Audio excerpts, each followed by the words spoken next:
Olá, nosso tema hoje é a hanseníase. Então, nós vamos falar um pouco da etiologia, do modo de transmissão e da vigilância e controle da hanseníase. A gente espera que, após essa aula, vocês sejam capazes de responder as seguintes perguntas: o que é a hanseníase, como ela se transmite, as principais características da doença e as características epidemiológicas e quais as intervenções que estão disponíveis para o controle e prevenção da hanseníase. Então, a gente começa com uma perspectiva mais histórica. Então, a hanseníase foi a primeira bactéria, primeiro agente infeccioso que foi associado a uma doença. E isso foi feito em 1874, na Noruega, pelo pesquisador, pelo médico Amaurer Hansen, que acabou dando nome à doença. É uma doença infecciosa bacteriana, crônica, ou seja, ela tem longa duração e acomete a pele e os nervos periféricos. O que são os nervos periféricos? Os nervos que vão para as extremidades do corpo, então que vão para as pernas, os braços, os pés, as mãos e também para a face. Bom, as manifestações clínicas da hanseníase, elas variam, né? É uma doença que tem várias apresentações clínicas, como nós vamos ver durante a aula, e os dois polos, né, os dois extremos, são a chamada lepra lepromatosa e a lepra tuberculoide. E aqui a gente já introduz a classificação da Organização Mundial da Saúde, que foi feita para simplificar esses conceitos. Então, a lepra lepromatosa, ela é uma forma multibacilar, ou seja, o paciente ele elimina uma quantidade, ele tem nas suas lesões uma quantidade muito grande de bacilos da bactéria, né? E elimina grandes quantidades da bactéria. E ele geralmente tem lesões cutâneas múltiplas, tem comprometimento dos nervos periféricos, e tem lesões de pele, com grande número de bacilos. E tem poucos linfócitos T, ou seja, ele reage mal, quer dizer, o mecanismo de defesa, a imunidade dele é insuficiente para conter a doença. No outro polo, a lepra tuberculoide, ela é paucibacilar, quer dizer, pauci quer dizer pouco, tem pouco bacilo. Então, ele tem pequeno número de lesões cutâneas, nessas lesões cutâneas tem pouco bacilo, ele tem uma resposta imune mais eficiente e isso controla a infecção. Então, para a Organização Mundial de Saúde, então, um caso de hanseníase é um indivíduo que tem um dos seguintes sinais e sintomas: lesões cutâneas hipopigmentadas, ou seja, com pouco pigmento, ou avermelhada, e nessas lesões tem perda de sensibilidade. Tem envolvimento dos nervos periféricos, principalmente o espessamento e perda de sensibilidade. E pode ter, quando é feito o exame, um esfregaço positivo para os bacilos. Então, se faz um esfregaço da linfa, e se tenta identificar bacilos na lâmina, observando diretamente ao microscópio. E como já foi colocado, para a Organização Mundial de Saúde, ela criou uma classificação simplificada, que pode ser usada por profissionais, por agentes de saúde, por locais onde não há profissionais especializados. Então, essa classificação ela funciona contando o número de lesões de pele que o indivíduo apresenta. Se ele tem até 5 lesões, ele é considerado um paucibacilar, um pouco bacilo, um PB. E se ele tem mais de 5 lesões, 6 ou mais, ele vai ser considerado um caso de hanseníase multibacilar, MB. E isso vai ter consequências na forma com que ele vai ser tratado. Em relação à história, né? Então, o nome tradicional da doença, né, a palavra lepra, significa escama, né?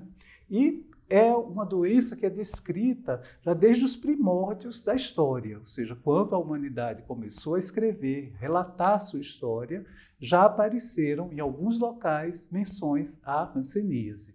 Então, na Índia, na civilização Harappa, no Vale do Rio Indus, que onde hoje é a Índia e o Paquistão, são as primeiras referências à lepra. E em 1500 a.C. aparece a primeira proibição em relação à hanseníase, que era a proibição de casamento de pessoas que fossem portadoras da lepra.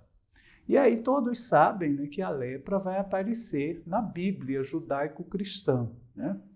E no Levítico, né, então se coloca que a lepra, né, então, é uma praga e da tinha, né? Tinhas são lesões que, em geral, acometem a pele e os pelos ou o cabelo, né? Então, só que fiquem sem dúvida, pelo palavreado do Levítico, quer dizer, era mais que a hanseníase, quer dizer, tudo o que era chamado de lepra não era só a hanseníase, provavelmente eram outras questões, outras doenças de pele também entravam como hanseníase, como lepra, né? E também havia lepra das vestes, ou seja, das roupas e dos locais, das casas. Então, quer dizer, havia esse termo era usado mais amplamente do que significar apenas a doença humana, né? E também havia a associação da lepra com a sujeira. Então, é um homem imundo, né? Então, que era o que o Deus tinha amaldiçoado. E, por consequência disso, né, vem a crença, né, de que a lepra era um castigo dos deuses aos pecadores, né? E quando veio o cristianismo, né, o Cristo ele aceitava e ele convivia com os leprosos, uma mudança de postura. Mas essa mudança de postura não foi suficiente para influenciar o que veio depois. Então, durante todo o período antigo e da Idade Média, os doentes eram considerados sujos, não confiáveis e corruptos, né? E aí isso levava à segregação dos leprosos. Então, muitas vezes, os leprosos eram proibidos de entrar nas cidades da Idade Média. Começou-se a criar os leprosários, ou seja, locais onde os doentes eram mandados quando se identificava algum sinal da lepra. E eles eram obrigados a usarem roupas que identificavam quem tinha lepra, ou usar um sino que eles balançavam, era amarrado deles, e para onde eles iam, quando tocava o sino, as pessoas sabiam que estavam chegando os leprosos. Isso só começa a mudar, esse tipo de tratamento, só começa a mudar no final do século XIX, justamente na Noruega, onde aparece o Hansen, né, que vai identificar a bactéria e vai trabalhar com a doença. Então, a Noruega começa a desenvolver uma atitude mais humanitária em relação aos doentes de hanseníase. Começa a fazer pesquisas, cria um registro nacional dos doentes e, naquela época, a hipótese era que a lepra era hereditária, né? E também nesse bojo dessa mudança de postura que começou a ocorrer na Noruega, vem a identificação do agente etiológico da doença. Mas, depois disso, quer dizer, durante o século XX, se consolidou a política de institucionalização dos doentes. Então, se criaram leprosários e também as chamadas das colônias de hansenianos, e os pacientes eram internados compulsoriamente. Uma vez que era feito o diagnóstico, eles eram internados. E isso chega também ao Brasil, essa medida chega ao Brasil. E no Estado moderno, as primeiras leis de segregação aparecem na Índia, em 1898, né, onde essa lei institucionalizou a internação segregada por sexo, para evitar que os leprosos se reproduzissem. E aqui no Brasil, então, todos os estados brasileiros, né, já do século XIX para o século XX, criaram leprosários, né, criaram colônias para segregar os doentes, né? E aqui, então, tem uma foto, né, que é uma foto da década de 40 do século passado, dos bebês filhos de pais ancenianos, né, que eram retirados dos pais e levados para serem criados por outras famílias. E dentre os leprosários, quer dizer, aqui no estado de São Paulo haviam vários, né, não era um único, o de maior destaque foi o instituto, o que hoje é o Instituto de Pesquisa Lauro Souza Lima, em Bauru. Então, quem tiver a oportunidade de visitar, eles fazem um curso anual de 2 semanas. Qualquer pessoa pode se candidatar ao curso de aprimoramento em hanseníase, que vai passar por todas as atividades desenvolvidas pelo programa. E a visita ao Instituto em si é uma coisa muito interessante, porque o Instituto funcionava como uma cidade à parte. Então, dentro do Instituto tinha cinema, tinha restaurante, tinha clube, tinha cassino até para os doentes. E havia uma área limpa e uma área suja. A área limpa era onde circulavam os profissionais e onde moravam os profissionais, porque o Instituto foi construído numa fazenda, como era também a prática. Esses leprosários eram afastados das cidades, né? Essa política da institucionalização só começa a mudar a partir da década de 70 do século passado, quando se tornam disponíveis as alternativas terapêuticas, ou seja, os tratamentos altamente eficazes que permitiram que a hanseníase fosse curada. Apesar disso, aqui no Brasil e aqui no estado de São Paulo em particular, houve uma resistência muito grande dos profissionais que trabalhavam com o programa. Então, havia um conservadorismo muito grande, de forma que São Paulo foi um dos últimos lugares do mundo a abolir a internação compulsória. Agora, nós vamos falar um pouco do agente etiológico. Então, é uma bactéria, né? um bacilo, né? Que chama-se Mycobacterium leprae, né? Ou seja, ele é da mesma família da bactéria da tuberculose. É uma bactéria que infecta um grande número de pessoas, tem alta infectividade, mas dessas pessoas infectadas, muito poucas vão adoecer, ou seja, ele tem baixa patogenicidade. E tem alta virulência também. Por quê? Porque quem adoece pode vir a ter uma doença grave, incapacitante. E essas características dependem das propriedades do próprio bacilo e da sua interação com o hospedeiro humano e da quantidade de pessoas, da endemicidade no meio. E ele tem capacidade de invadir os neurônios, né, os neurônios periféricos, e isso é que é o que o faz causar incapacidade nos portadores de hanseníase. É uma bactéria, é um agente intracelular obrigatório, ou seja, ele só cresce dentro de outras células, e ele tem afinidade por células cutâneas, células da pele e células do sistema nervoso periférico.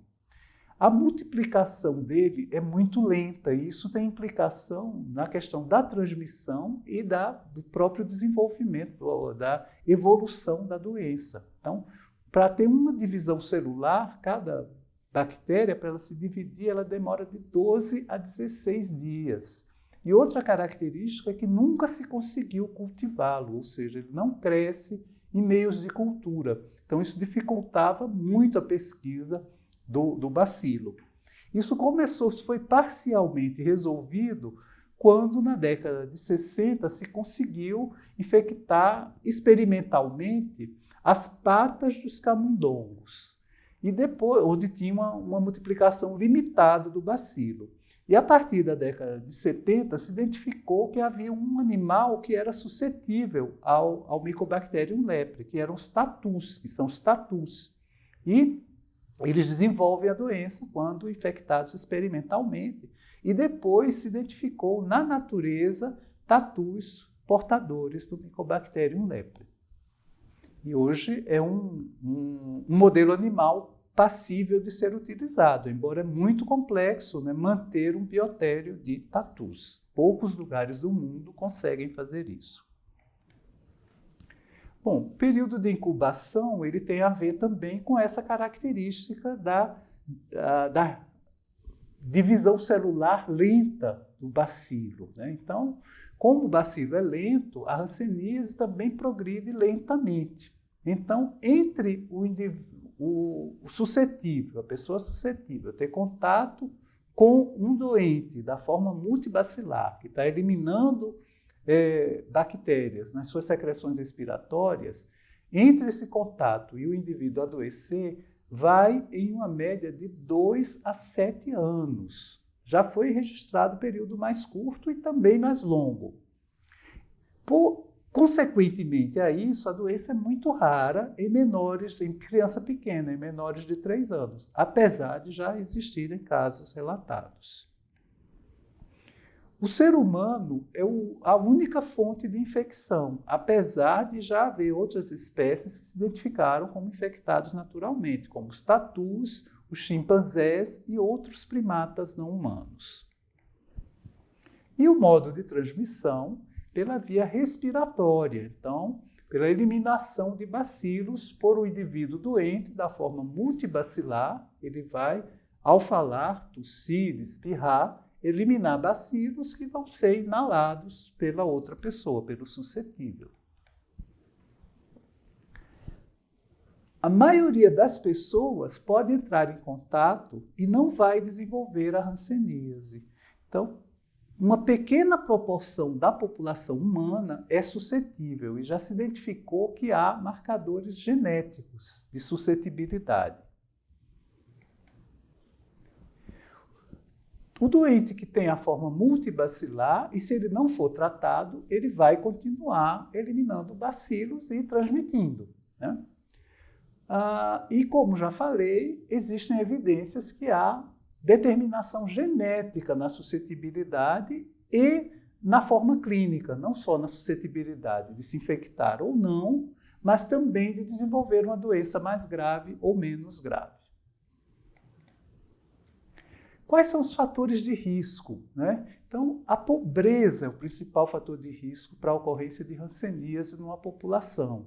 Então, são a precariedade das condições de vida, a grande aglomeração domiciliar, a convivência domiciliar com um caso multibacilar e a suscetibilidade genética. No Brasil, a hanseníase é mais frequente entre os negros e pardos. Não que isso signifique uma maior suscetibilidade desses grupos, mas provavelmente uma maior vulnerabilidade frente às condições de vida. Esse estudo é uma revisão, uma meta-análise dos fatores socioeconômicos que estão associados à hanseníase nos países de alta carga de doença. Então, quais foram os fatores que estavam significativamente associados à ocorrência de hanseníase? Então, a idade, então, é uma coisa que é mais frequente em pessoas mais velhas, condições socioeconômicas e sanitárias precárias, baixo nível educacional e insegurança alimentar, ou seja, compõem, né, o perfil de pobreza de determinados grupos populacionais, né? Além disso, alguns outros fatores adicionais que também compõem esse quadro. O sexo masculino, o trabalho manual, ter passado por períodos de escassez de alimento, ou seja, insegurança alimentar, ser contato domiciliar de um paciente com hanseníase e aglomeração domiciliar. E uma coisa importante, não se identificou a associação da ocorrência de hanseníase com variáveis ligadas diretamente ao saneamento básico. Então, a falta de água potável não foi identificada como um marcador de hanseníase. Os estudos ecológicos que foram realizados, né, então, já vamos lembrar o que é um estudo ecológico, é aquele estudo feito com grandes bases de dados, com base geográfica em geral, né, mostram o seguinte, que redução de desigualdades sociais, um IDH mais alto, aumento da cobertura de serviços de saúde e de programas de transferência de renda são associados ao menor risco de ocorrência de hanseníase. Além disso, né, existe, mais recentemente, essa investigação sobre a hanseníase como uma zoonose, como uma doença de animais. Então, o que é que foi feito por esse pesquisador, o grupo dele, o Truman, que trabalha no sul dos Estados Unidos, que é onde a parte dos Estados Unidos que ainda tem uma pequena quantidade de casos de hanseníase humana. Então, eles fizeram o sequenciamento genético do Mycobacterium leprae, isolado de tatus de vida livre, ou seja, tatus da natureza que foram capturados e se isolou o bacilo em 5 estados do sul dos Estados Unidos e pegaram o bacilo das biópsias de pele de 50 pacientes dessas mesmas regiões. E aí eles encontraram uma identidade genética, o mesmo genótipo do bacilo entre os tatus e entre os humanos. Agora, o que é que significa isso? Possivelmente é uma contaminação ao contrário. Os tatus se infectaram dos seres humanos. Não temos certeza disso, mas a hipótese é essa. E aqui no Pará, né, foi feito um estudo que usou um marcador imunológico. Então, o PGL-1, que é uma medida de anticorpos. E verificaram que quem tinha o PGL-1 positivo relatava com maior frequência o consumo de carne de tatu. Se tem a ver uma coisa com outra, não sabemos direito. Como é que se dá essa mediação, né, entre tatu ter hanseníase e ser humano ter hanseníase? Isso não está muito claro ainda. Mas o fato é que não só no Pará, na região amazônica, mas em parte do Nordeste e do interior de Minas e do Centro-Oeste também, o consumo de carne de tatu existe, apesar da proibição no Brasil da caça de animais silvestres. Então, talvez, e muitas vezes o indivíduo caça o tatu e mantém ele vivo em casa para comer depois. Então, essa convivência doméstica aí do ser humano com o tatu, isso talvez possa ter a ver na transmissão também. Bom, então agora vamos falar um pouquinho da clínica da doença, da hanseníase. Então, temos 4 formas clínicas: a forma indeterminada, a tuberculoide, a dimorfa e a virchoviana. A forma indeterminada é quando tem uma manchinha com perda de pigmentação, mas com limites imprecisos e, no máximo, alteração da sensibilidade térmica, ou seja, a pessoa naquele ponto ela não sente frio e calor. Não tem lesão neural e, se fizer baciloscopia da lesão, se procurar bacilo aqui, vai dar negativo. Então vejam aqui nesse braço, né, é apenas uma área discreta que tem uma coloração mais clara que o resto da pele da pessoa.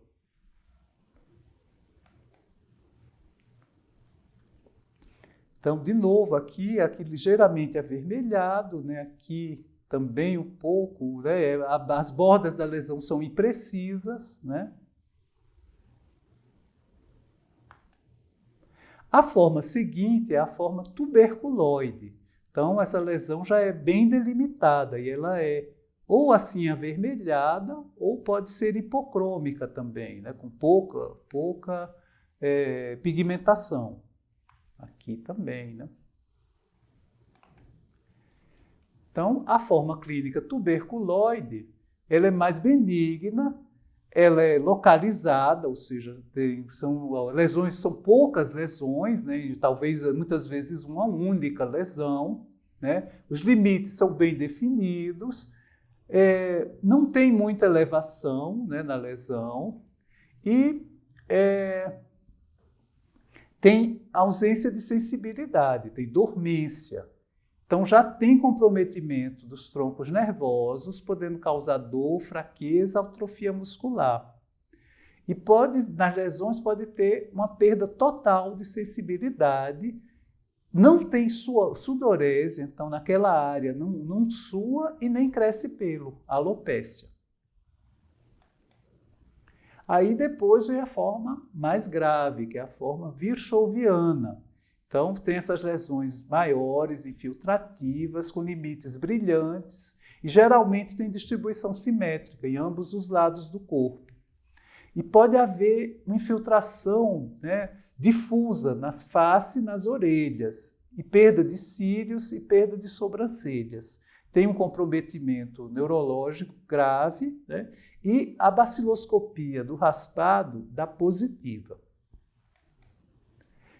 Então, outras fotos, né, da forma vichoviana, aqui o comprometimento da orelha, né, e outras lesões, e esse garoto aqui com várias lesões no corpo. E tem a forma dimorfa, que tanto tem características da tuberculoide quanto da forma vichoviana.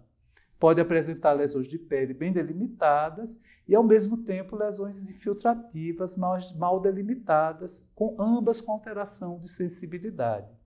Então, tem comprometimento neurológico e risco de desenvolvimento de deformidades físicas e incapacidades, assim como na anterior, na vichoviana.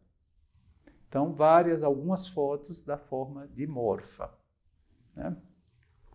Além disso, a doença pode complicar a hanseníase. Então, diretamente por efeito do bacilo, você pode ter rinite. Então, como aquele bacilo está se multiplicando nas mucosas das vias aéreas, vai dar um quadro de rinite. Pode ter lesões orais, que podem gerar úlcera no palato duro, ou seja, no céu da boca, no palato mole, a parte posterior, na úvula, né, e na língua. E pode também dar triquíase, que é uma lesão ocular, quer dizer, quando os cílios se viram para dentro e começam a tocar o globo ocular.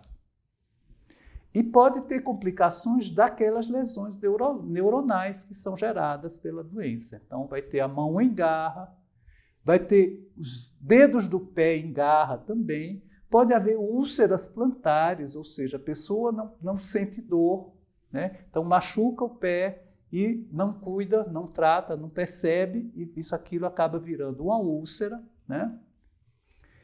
Pode ter o pé caído, né, e alterar a marcha, né? E pode ter lagoftalmo, que é a queda da pálpebra inferior, deixando essa área separada, o globo ocular da pálpebra inferior. Então, aqui tem os 4 tipos de hanseníase. A forma mais branda, indeterminada, pode ter cura espontânea ou ser tratada. Todas elas podem ser tratadas e curadas. E as formas dimorfa e a vichoviana são aqueles que têm grande quantidade de bacilos e que transmitem para as outras pessoas. A hanseníase no Brasil é uma doença de notificação compulsória. Todos os casos têm de ser notificados e tem de ser preenchida a ficha de investigação específica. E para a nossa vigilância epidemiológica, qual é a definição de caso? Então, o paciente que apresente um ou mais dos seguintes sinais cardinais: uma mancha ou área da pele com perda de sensibilidade, acometimento de nervo periférico com ou sem espessamento associado à alteração de sensibilidade ou alteração motora ou anatômica, e a baciloscopia positiva do esfregaço. A baciloscopia não é necessária para o diagnóstico, então o diagnóstico é confirmado com base na clínica. E muitas vezes não está disponível para o profissional lá na atenção primária, na unidade básica, solicitar esse exame.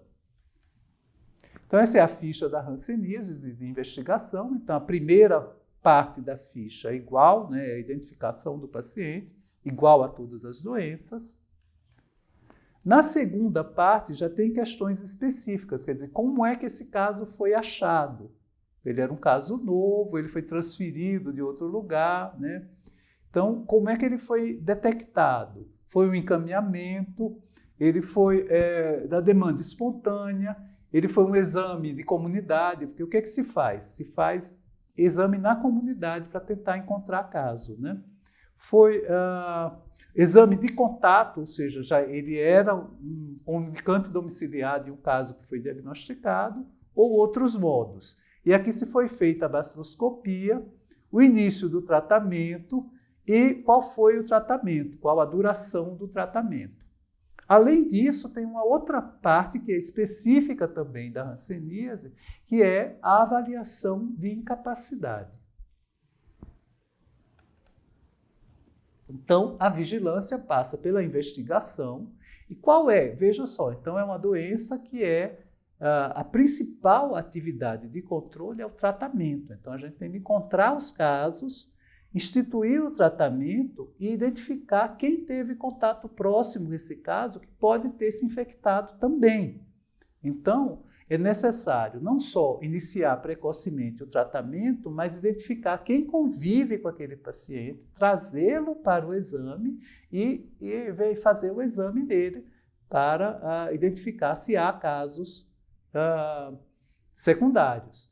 Se os comunicantes não vêm à consulta, né, não vêm a esse agendamento, é necessário também fazer-se uma visita domiciliar. Então, o caso ele vai ser notificado, o caso índice, aquele primeiro que você ficou sabendo, né? No prontuário vai ficar uma cópia dessa ficha de notificação, uma cópia do formulário do grau de incapacidade, de avaliação de incapacidade e uma cópia da avaliação neurológica. Ele vai receber, vai ser agendado mensalmente, né, para ser reavaliado, fazer uma dose do tratamento supervisionado e receber o tratamento para aquele mês. Além disso, a UBS ela tem todo mês um boletim de acompanhamento dos casos para atualizar informações.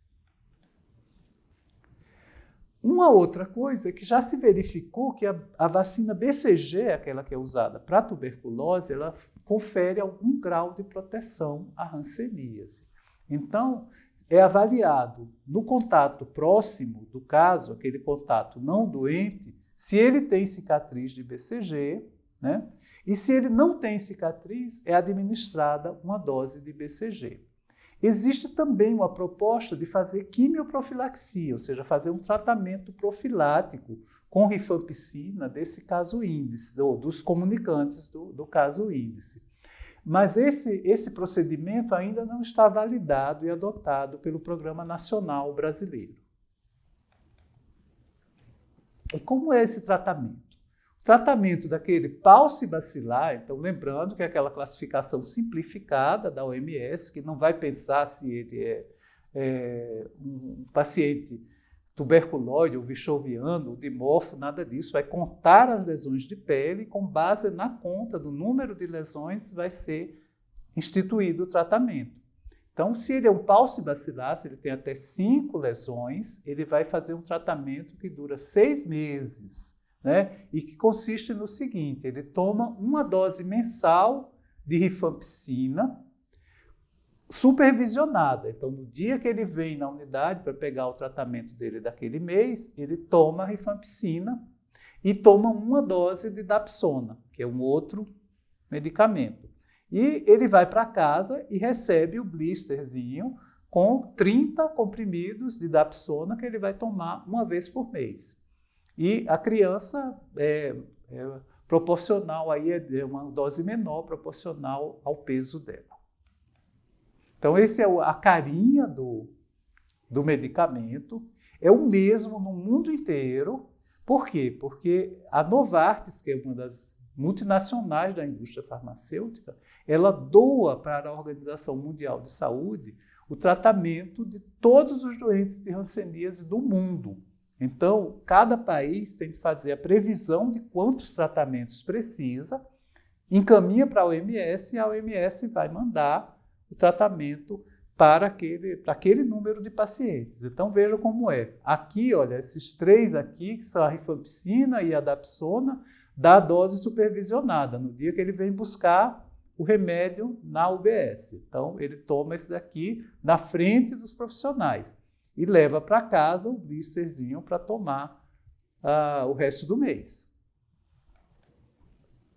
No caso multibacilar, a duração vai ser de 12 meses e vai mudar um pouco. Então, ele vai tomar, além da rifampicina e da dapsona, ele vai tomar um outro remédio, a clofazimina, na dose supervisionada mensal, quando ele vem buscar o remédio. E ele vai tomar 2 medicamentos todo dia, né, auto-administrados.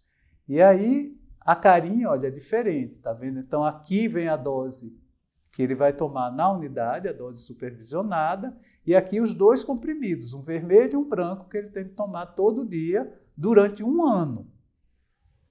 E, como já falei, é produzido gratuitamente, doado pela OMS, né? Quer dizer, não é gratuito porque quem paga é a Fundação Sasakawa. Então, é um milionário japonês que banca isso tudo. Então, ele custeia a Novartis para produzir e entregar para o mundo inteiro o tratamento de hanseníase.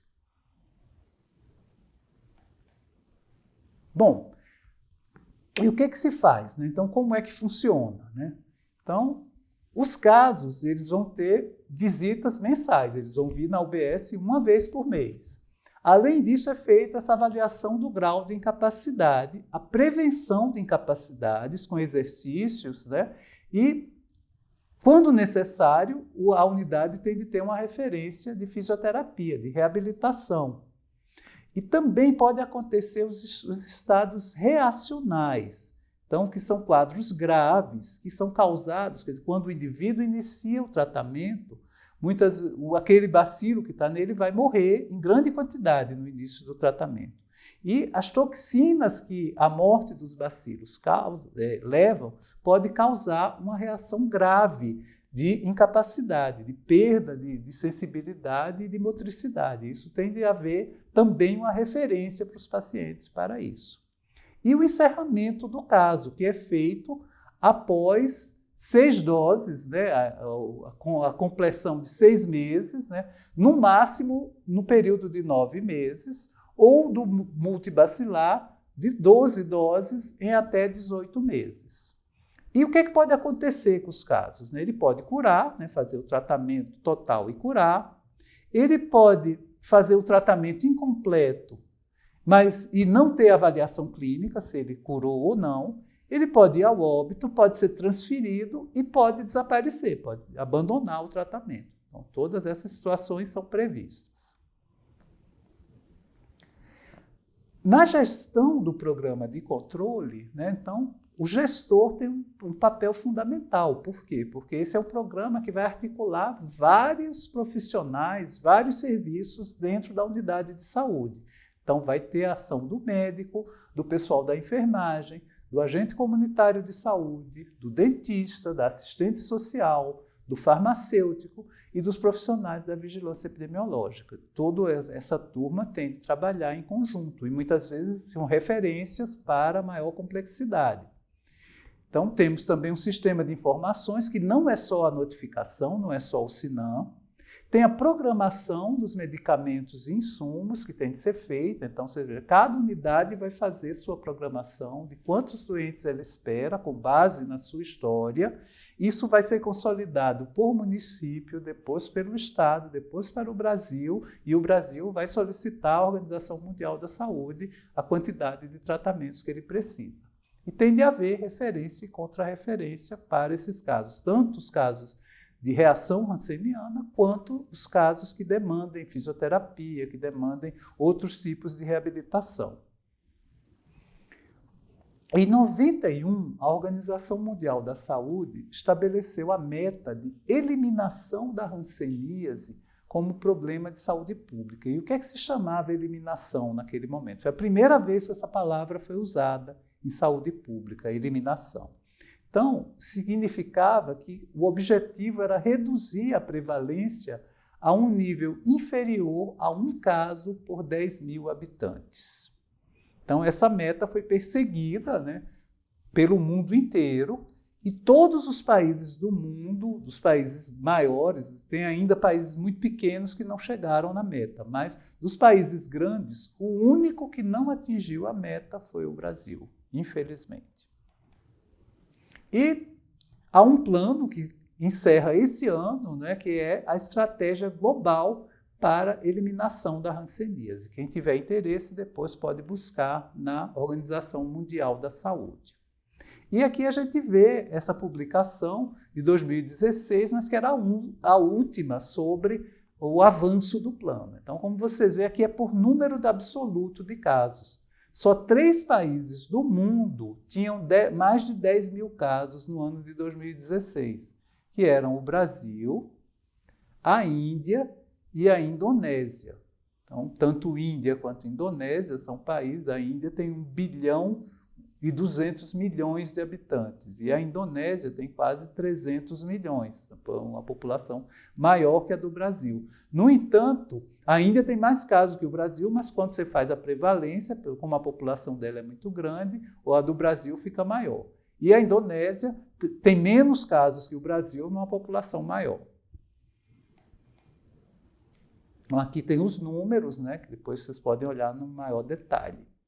E como é que a gente vem, né? Na década passada, a gente teve uma redução expressiva da prevalência de hanseníase, né? Então, vocês veem que teve uma queda grande no ano de 2003. Por quê? Porque no ano de 2003 foi feito um trabalho pelo Programa Nacional de limpeza dos bancos de dados dos estados. Porque o que acontecia? Muitas vezes o paciente entrava no banco de dados da prevalência, ele abandonava, ou a unidade na qual ele se tratou não registrava se ele tinha curado, se ele tinha morrido, o que tinha acontecido com ele, então ele permanecia na prevalência, né? Ele não saía da prevalência e aumentava artificialmente a prevalência. Então foi feito um trabalho de limpeza dos bancos de dados e um trabalho também de intensificação do programa. E isso estava vindo muito bem até o ano de 2015. Do 2015 para cá, a gente observa um aumento novamente da prevalência. E aqui a gente tem a taxa de detecção, ou seja, a incidência, né, na população em geral e nos menores de 5 anos. Então, a gente vê o mesmo fenômeno, vinha caindo, e aí, a partir de 2016, tem de novo uma pequena acréscimo. Por que é importante a detecção, né, a incidência em menores de 15 anos? Porque, como a gente viu, demora muito para o indivíduo que está exposto a adoecer, né, de 2 a 7 anos. Então, se tem criança ficando com hanseníase, é sinal que tem muita transmissão, tem transmissão ativa naquele lugar. E aí a gente vai ver esses indicadores, a distribuição deles pelo Brasil. A gente vai ver que é muito heterogêneo o Brasil. Então, a prevalência média do Brasil, né, a prevalência de 2019, né, que é medida em 31/12/2018. O Ministério não divulgou dados novos. Eu entrei hoje para ver se tinha alguma coisa nova, continua, o dado mais atual é o de 2018. Então, a gente vê que 1,48 de prevalência, né? Para cada 10 mil habitantes, tinha 1,5 com hanseníase no Brasil. Só que, vejam só, o mais alto no estado do Mato Grosso, 15, ou seja, 10 vezes mais que a média do Brasil. E a mais baixa no Rio Grande do Sul, 0,14, ou seja, 100 vezes a menos do que a mais alta e 10 vezes a menos do que a média do Brasil. Já a detecção, ou seja, a incidência de casos novos, também é muito diferente. Então, a geral foi de 13,7, aí vejam só, aqui é por 100 mil, né? Então, tem essa padronização por 10 mil para prevalência, mas os demais indicadores são por 100 mil. Então, a incidência é por 100 mil, o que equivaleria a dizer que é 1,37 por 10 mil, tá certo? Então, a incidência de 13 e a incidência em menores de 15 anos de 3,75. E, de novo, a incidência mais alta é no Mato Grosso, 138, ou seja, 13,83 por 10 mil. E em menores de 15 anos, no Tocantins, de 30 por 100 mil. E as mais baixas, no Rio Grande do Sul, tanto para o geral, 1 por 100 mil, e em menores de 15 anos, 0,1 por 100 mil. Então, vocês veem que a heterogeneidade é muito grande. E esses dois estados, o Mato Grosso e Tocantins, são os dois principais polos de endemicidade da hanseníase hoje no Brasil. O Mato Grosso já vem há muito tempo e o Tocantins também está aumentando muito, mais recentemente. Aí, indicadores operacionais do programa, ou seja, a proporção de contatos que foram examinados e a proporção de cura. Então, veja, a meta do programa é examinar todas as pessoas que tiveram contato próximo ao caso. Certo? Então, o ideal seria chegar no 100%. E também a cura de 100% de quem entrou no programa. Porém, no Brasil, a gente tem, na média, 81% de contatos examinados e 81% de cura. E também com heterogeneidade grande. Então, a proporção de contatos mais alta que foi examinada foi no Espírito Santo, 94%, e a cura também no Espírito Santo, 94%. Os piores, né? Então, a proporção de contatos examinados, 50% só no Amapá, e a cura 60%. E a avaliação de incapacidade e qual a porcentagem que tiveram grau 2 ou pior de incapacidade. Então, o Brasil conseguiu avaliar a incapacidade de 86%, sendo 8,5% de grau 2 ou mais.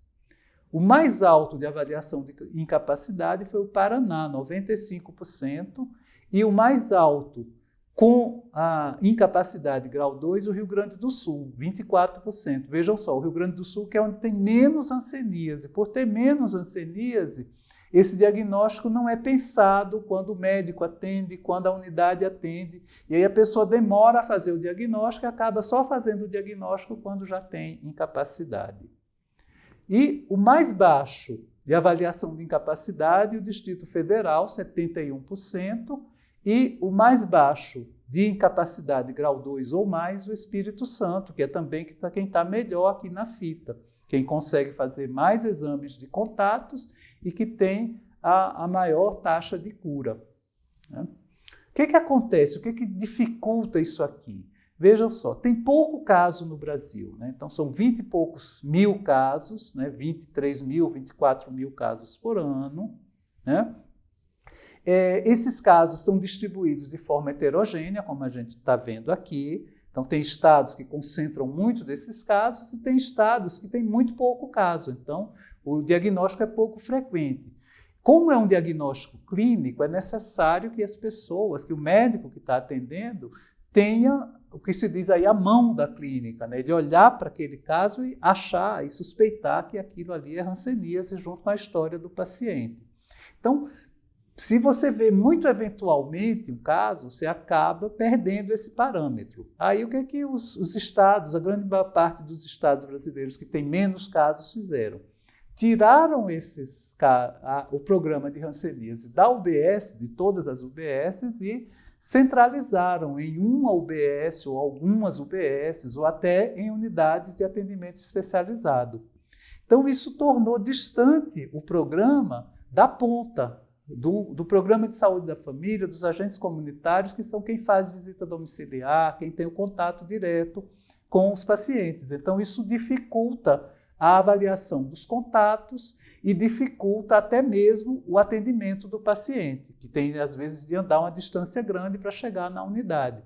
Embora tenha um outro lado também, tem o lado também da discriminação. Então, a hanseníase continua sendo uma doença estigmatizada, com estigmatização muito grande, com discriminação dos pacientes. Então, muitas vezes, ele prefere não ser atendido no bairro dele, prefere ir para outro bairro para que ninguém fique sabendo.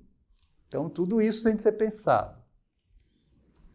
E um trabalho que foi feito pela pesquisadora Maria Lúcia Pena, que é da Universidade Estadual do Rio de Janeiro, UERJ, ela identificou alguns clusters, alguns aglomerados, né, geográficos de ocorrência de hanseníase no Brasil. Então, a partir da análise da distribuição geográfica dos casos, foram mapeados 13 aglomerados, sendo os mais importantes aqui, olha, o norte do Mato Grosso, o sul do Pará, né, o sudoeste do Pará e o sudeste do Pará, aqui o sul do Mato Grosso, o norte do Tocantins, né, aliás, o norte do Goiás, o norte do Tocantins, o Maranhão, Rondônia, né, são os clusters mais importantes. Bom, e como o programa é avaliado? Então, pela taxa de detecção, pela incidência, pela detecção em menores de 15 anos, que a gente já viu que dá a ideia da transmissão recente, pela proporção de casos com incapacidade, ou seja, quanto maior a porcentagem de casos que já são diagnosticados com incapacidade, demonstra que o programa está falhando em fazer a detecção precoce.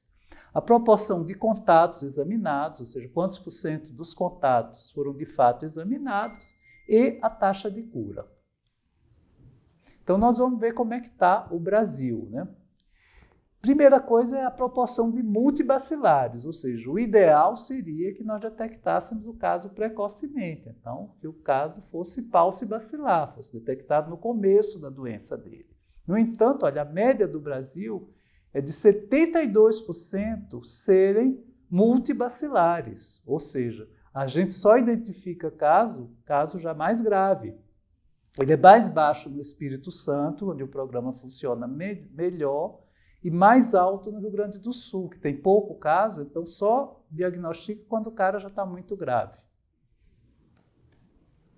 Aqui essa tabela tem todos os indicadores até 2018, então depois quem quiser dar uma olhada como está o Brasil. Também no Ministério da Saúde vão estar disponíveis esses números para cada estado brasileiro. Por fim, a gente vai trazer aqui a discussão mais geral, que serve para a hanseníase e serve para outras doenças também, que é controle, eliminação e erradicação de doenças infecciosas. O que é cada uma dessas coisas? Controle é redução da incidência ou prevalência por intermédio de intervenções, tá certo? Então, são esforços dirigidos a uma população ou a grupos dentro dessa população para prevenir, diagnosticar, tratar um agravo e limitar os danos causados, né? Evitar que as pessoas adoeçam, que morram e que tenham sequelas, né? Então, controle, redução da incidência. Erradicação é a forma radical do controle, ou seja, é a extinção por métodos artificiais do agente etiológico de uma doença ou do seu vetor, sendo consequentemente impossível a reintrodução e desnecessário manter medidas de controle e de prevenção. Até hoje, a única doença humana erradicada foi a varíola.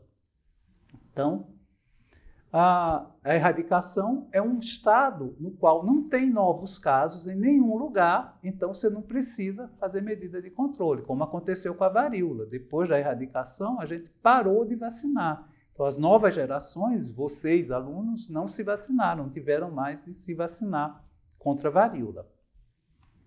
A eliminação é um controle qualificado. Então, quem primeiro falou em eliminação foi o programa da lepra, né? E falou que eliminar era chegar numa prevalência menor que um caso para 10 mil. Só que chegou-se nesse nível na maior parte do mundo, mas a doença continua aí, né? Então, isso se demonstrou insuficiente. Seria, né, eliminação entendida, então, como redução da transmissão a um nível muito baixo pré-determinado. Um outro jeito de entender eliminação é a cessação da transmissão numa área geográfica grande, num continente, mas a doença persiste nos outros continentes. Então, é necessário manter as ações de controle. Bom, então, erradicação e eliminação. Então, a gente tem alguns exemplos, né? No continente americano e a maior parte do mundo eliminou a poliomielite paralítica pela vacinação. Mas nós não atingimos a erradicação ainda, porque tem alguns países do mundo que onde continua a haver poliomielite. Então, a gente pode pensar em eliminar a doença, que é o caso da poliomielite. E por que a gente não eliminou a infecção no caso da poliomielite? Veja só, a vacina oral, que é a vacina usada na maior parte do mundo, a gotinha, né? O que é que tem dentro da gotinha? Tem o vírus da poliomielite atenuado, ou seja, ele vai entrar, vai ser ingerido, e no intestino de quem tomou a vacina, aquele vírus vacinal vai se multiplicar e vai ser eliminado nas fezes. Então, eu estou mantendo a infecção por um vírus atenuado, mas a infecção se mantém. O agente da poliomielite, o vírus da polio, se mantém nessa estratégia, né? Um outro jeito de entender é a erradicação dos insetos vetores. Então, principalmente na década de 50 do século passado, se tinha a visão otimista que era possível erradicar insetos da natureza e, com isso, interromper a transmissão de doenças.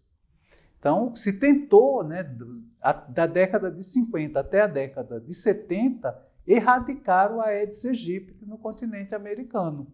E quase se conseguiu, quer dizer, se conseguiu, hoje a gente chamaria de eliminação, né, porque era uma erradicação regional, já que o resto do mundo não estava fazendo isso.